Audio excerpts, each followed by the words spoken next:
Good morning. My name is Claire Yee, and it's so lovely to be here with you this morning. I am a birth mindset coach and a mothering coach, and I'm really excited to start the brand new Creatress Show. I'm going to come and share some natural birth and mothering wisdom with you each week here in my Facebook page. So do feel free to ask any questions. You can DM me your questions, and I'm really excited to be able to cover them in upcoming shows. So I've got a list. Today we're going to talk about some birth fear, why we have it, and I'm not going to waste your time. I know you are busy. If you've got children running around and maybe you're pregnant with your second baby, third baby, or maybe you're racing off to work when you watch this, I'm going to make it as short as I possibly can. So birth fear is just such a common thing that I hear from pregnant women. They're feeling really anxious about birth. They're feeling nervous about birth. It is just so common. And so if you're feeling anxious, I want you to know that you are definitely not alone. When I first found out I was pregnant with our first baby, it was a big surprise. We weren't planning on this pregnancy. And we'd just moved over to Melbourne from New Zealand. We packed up our life in New Zealand, moved over to Melbourne, and then 2 months later found out I was 6 weeks pregnant.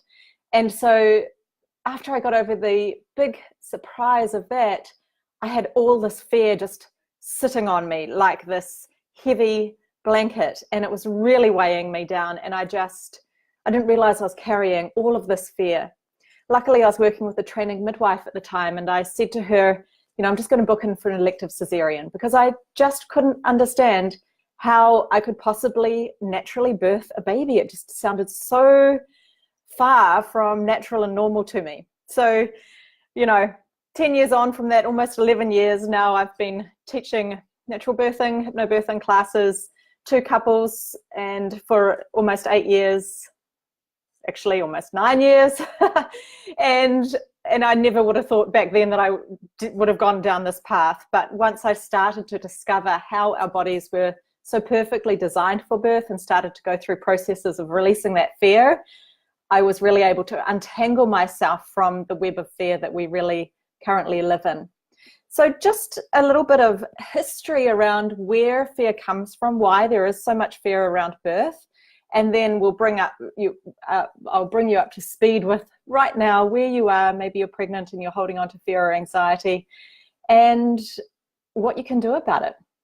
So a long time ago, when women were birthing their babies, when we lived in small communities and tribes, birth used to be a really celebrated life event. It was natural, it was normal, and it was just so, women were so supported during birth by other women in the community.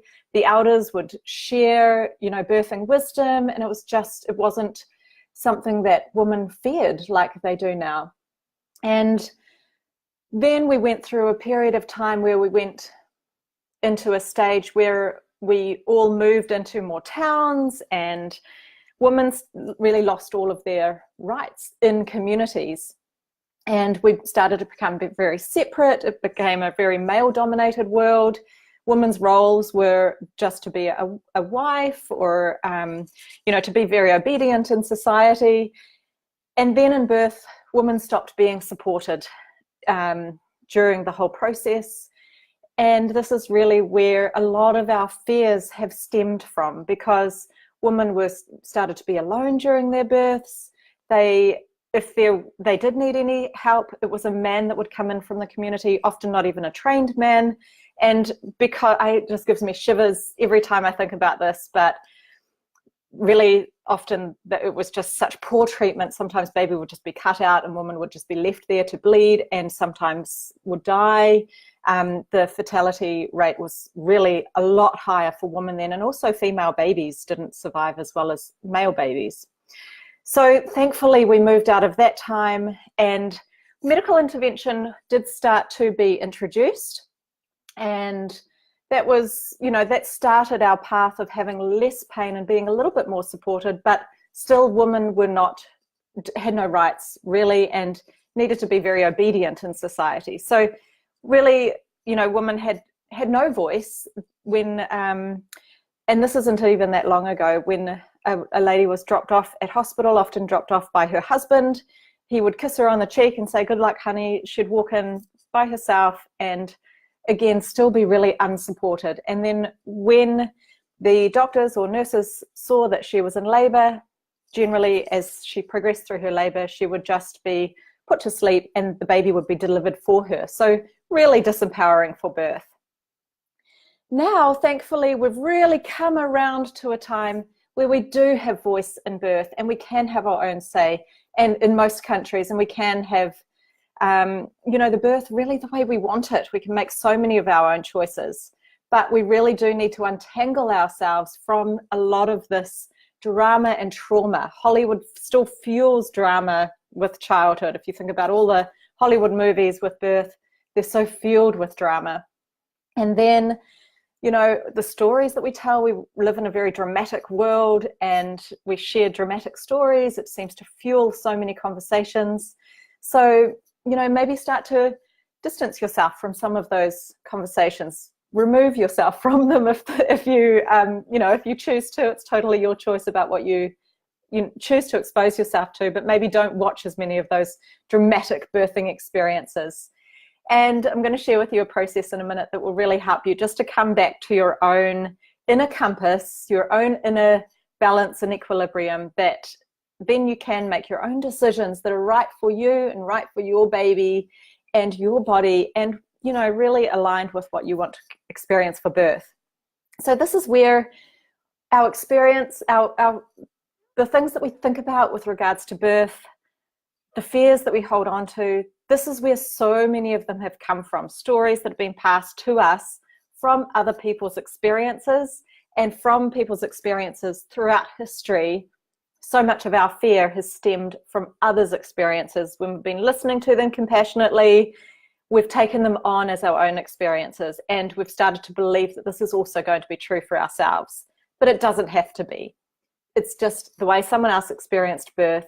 And you can also go and find now, thankfully with the internet, you can go and find also so many amazing birth stories. I'll put a link here where you can read some of the gorgeous birth stories of parents I've supported over the years as well. They're all different, they're all really empowering, and they show you that birth can be a beautiful experience too. So as you start to untangle yourself and find your own truth, a process you can use is just very simple, putting your hand on your heart and taking some deep breaths, and take that breath into your belly and connect with your baby in your belly. And don't have any expectations about what you feel, just connect with the love that you feel for your baby. And start to just settle into what is true for you. And really, when you make decisions from this inner space of calm and love and ease, you're going to have more access to your own inner resources, your inner wisdom, and you'll start to make different decisions that aren't based on fear.